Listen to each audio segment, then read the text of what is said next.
Welcome back, everybody. Thank you for joining me here today so that we could discuss Indecent Choices. Now, I watched this on Tubi. It's about a couple. They're kind of like you can tell they have strong feelings for each other, but they're kind of in a rut, and so they're looking to make a change, bring some spark back in. So he rents like an Airbnb, a nice romantic, secluded place. They get there, and apparently he was scammed, and he thought he was getting this great deal, but in fact it was all fake. So she's obviously not happy about that, but in a weird twist, right, in a weird twist, the people who live there are like, hey, no problem, it's okay, go ahead and come in, we're not an Airbnb, but you can stay here. And then somehow they have a flat tire, but I don't remember how that happened. It's relevant to the story though.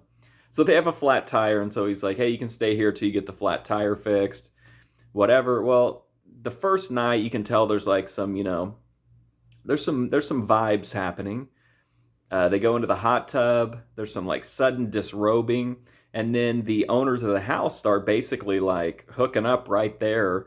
And this other couple is like, hey, we're gonna back off and let you have some privacy. And the couple's like, no, no, you should watch. And then that's gonna respark the romance in your your relationship. And then the movie rolls from there as they get, as these couples interact. And then the next thing you know, there's a lesbian couple there. Then there's just lots of stuff happening here. It turns into kind of like a little bit of a thriller at one point. But this movie, Indecent Choices, it's got good sleaze, like good sleaze. Not a ton of sleaze, but this movie's only an hour long, and it packs it in for an hour. I would say there's probably a larger portion of sleaze here than normal. There's a nudity, there's a naked guy eating out of a refrigerator, and then there's like an awkward small talk conversation. I'm not making any accusations by saying small talk. They did not show full frontal nudity on the gentleman, so if you're watching this, it's not an attack.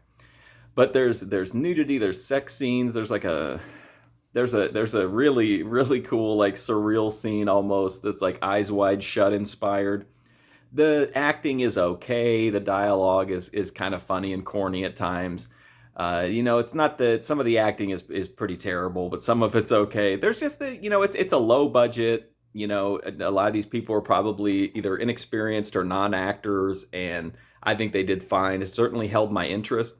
And at only an hour, if it does have some issues, like who cares? It's such a small time. It's such a small time demand.